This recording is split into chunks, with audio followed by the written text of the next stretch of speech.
Alrighty, welcome back to my channel. This is Trader. I'm also known as Itsy Klein on the interwebs. Thank you so much for all of the positive interactions I've had on my previous video. I'm so glad to hear that you guys enjoyed it. I'm really happy that people are enjoying it because this is something that's a first for me and I'm quite enjoying the journey. So let's talk about first what's on my lap so that when you guys see it bobbing about, you're not wondering, oh, what is that? So I had a plan originally to make one of Julme's moss stitch crochet sweaters. I wanted to make the one in DK, but unfortunately the plans for that didn't quite work out. So I decided to pivot and do it in fingering weight with various skeins out of my stash. So some of these skeins have been in my stash for 2 years or so. Some of it is fairly recent additions. Some of it have been haunting me all of this year. So the pattern's name that I'm going to be making is called the Shuffle Sweater. It is very similar to the DK version, but it works slightly different. And I'm actually glad that I ended up buying the DK version pattern because I've had the fingering weight pattern in my library for quite a while because I've tried to make it before, but then it didn't quite stick. So I'm glad that I bought the DK pattern because the way that the sleeves are worked are slightly different in the DK pattern in comparison to the fingering weight pattern. So I'm adopting that method and putting it into the fingering weight way because it's the increases happen at a similar time. It's just this eliminates seams, and we all know I don't like seaming too much. So this yarn that I'm currently working with is a Miss Lamotte yarn that I bought at the Winter Wool Festival in the Karoo. It was not last year, the year before, so 2022. I'll put up a picture somewhere of the rest of my color progressions so that you guys can see what that looks like. I have started the other sleeve already and it's looking really good. So you can see it's going from the teal into a more greeny teal, which is a mini from last year's Luna's Christmas box, and then into a more of a light blue, which is a mini from a mini set that I bought, I think during this year that's now passed, somewhere. It was a set of different blues and a few browns. So I'm using that and it looks really cool. I really like how the color shift happens.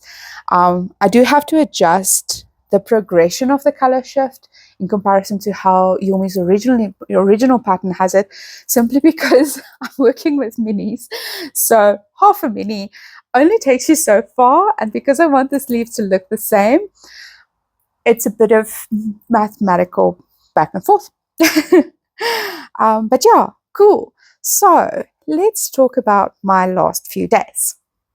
So as discussed in the intro, I'm going to do Vlogmas a few days early in order to generate content early so that there isn't a lot of a burnout impact on me in terms of content generation while I'm still working in these first few weeks. So yeah, in spirit of that, my day one was actually the 27th of November. So that was Wednesday past. Today is the 1st of December. It's Sunday. So I'm just going to talk through what my days happened, and as I'm talking through it, put up little videos and photos and things of what happened. So on Wednesday, I had the distinct privilege to attend the Girl Code 2024 Summit, and it was phenomenal. Oh, guys, it was really so empowering to be in a room full of technically orientated women, all of them proud to wear pink. I missed the dress code somewhere. I love pink, but I somehow missed the dress code. So most of them were wearing pink, and it was just so empowering. There was a bunch of talks that was being done by all different women. There was the founder and CEO of Law Trust, Christy, that she spoke to us about her journey in terms of her history, what she went through, how it was to handle the project of the South African identity cards, and all of the hardships and things that she faced through her life and how she overcame it. And her message really stuck with me in that she said that there's no one coming to save you. You have to be your own superhero. And it is so powerful and impactful because a lot of the time, if you're a woman that's in a tech space, you tend to feel like things can be unfair. But you need to advocate for yourself. You need to find that inner strength to stand up for yourself and to speak up for what you want and to build the world that you want. So you can't expect to just sit and ask that this perfect world should be created for you. You need to get stuck in and create it yourself. So that really motivated me. Out of the entire World Summit, with all of the really powerful messages, that one is like number one for me. There was a whole bunch of different women that also spoke and shared their experiences, shared their knowledge and insights in this industry and things like that. And it was really, really fantastic. That was also the day that I started opening up my minis. So I'm not going to show the original footage because it's been asked that I should omit some of it. So yeah, this was day one of Black Cat. It is called Fireball, and I really like it because it really looks like a fireball. It has lots of reds and oranges and lots of movement between color. So I really enjoyed that. And then we go into my day two of Vlogmas, which was Thursday. Thursday was hectic. Oh, I forgot. Wednesday evening, I did a talk. So I'm part of a group called Ladies That Code. We prefer to go by our acronym LTC because it's a forum that's open for everyone, regardless of gender. But for some reason, because it's called Ladies That Code, people think, oh, only women is allowed. It's not. It's just women that gives the talks. That's all. But yeah, so I did a talk on imposter syndrome and how to overcome it and what's the neuroscience behind it and all of that kind of fun stuff. So I think what I'll do is I'll stick a link, if it's on the GitHub already, I'll stick a link to the GitHub regardless because it will be posted to the GitHub soon, where you can see the slide deck. And then if you want, you can go through it and get the knowledge for free.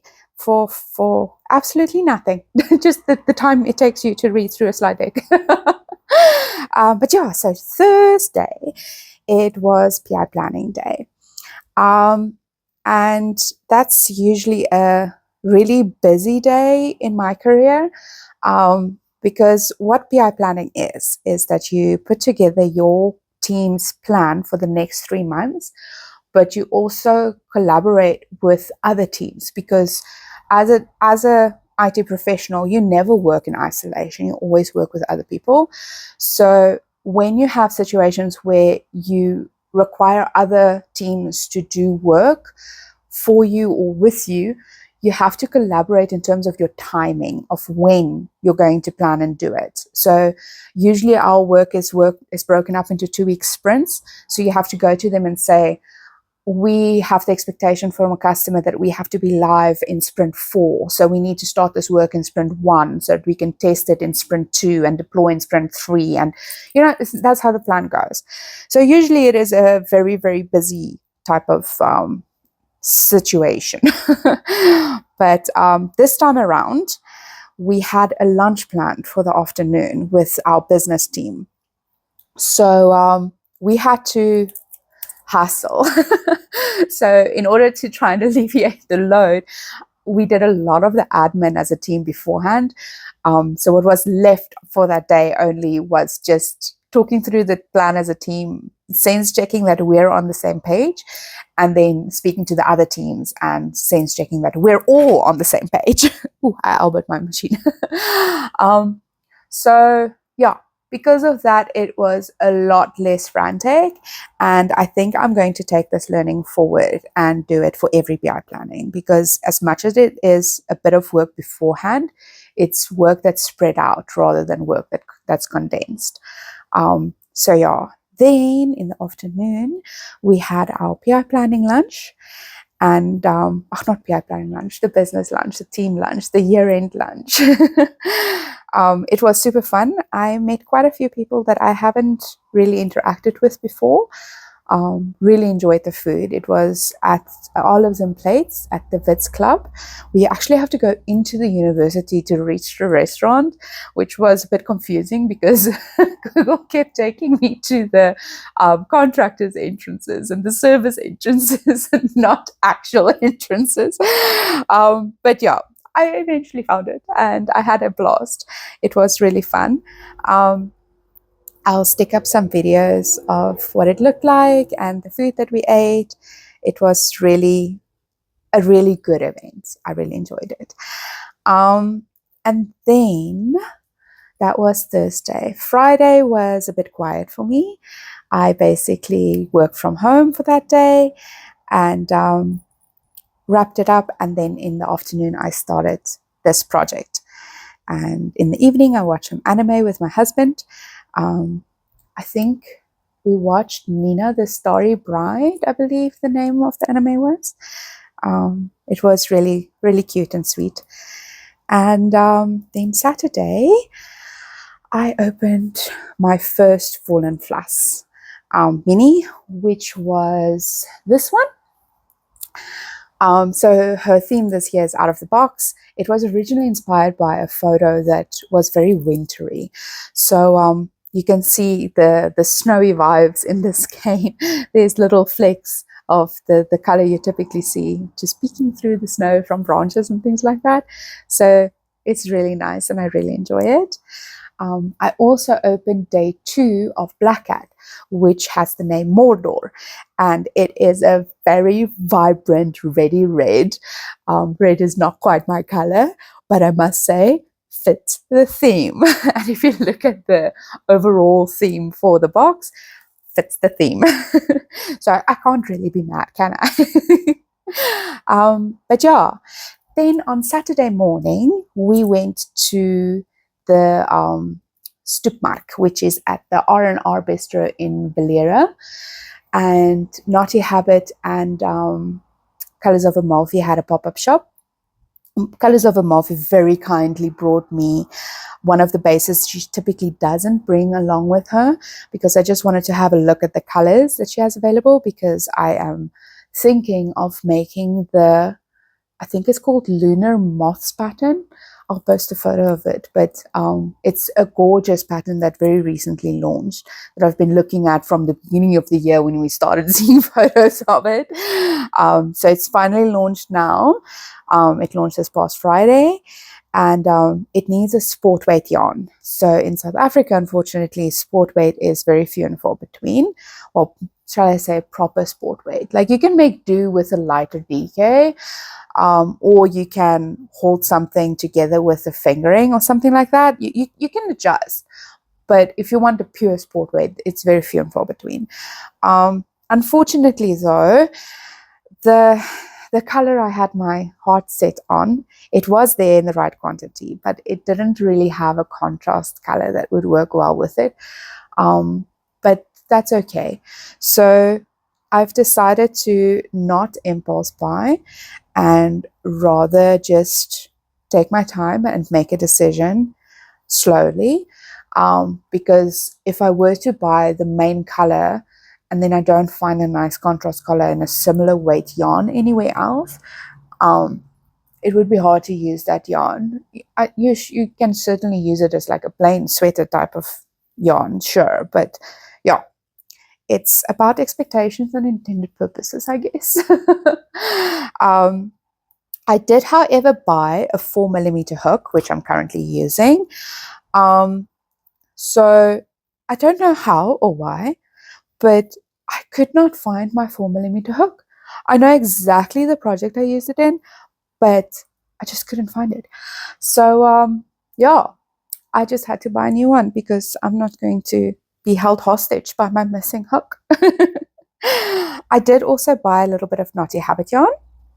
So I got this really beautiful sock yarn. So last time when I was at the Stoepmark, which was, I think it was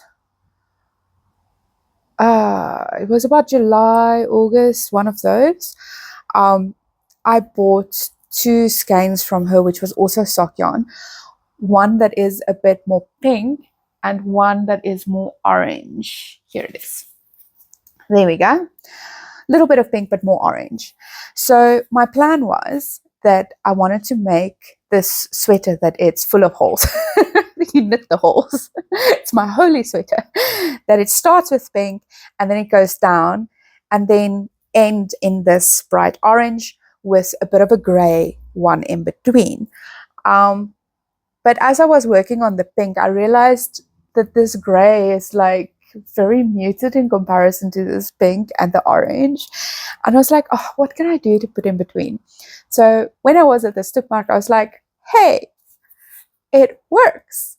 So it has more pink in this one. So I'm going to fade from the pink to this one to the orangey one. So I think that's going to be super fun. And yeah, I'm quite looking forward to working on my holes some more. And then I also bought these 2 skeins I bought at the Johannesburg Stoepmark, which was in the beginning of November, because I mean, look at them.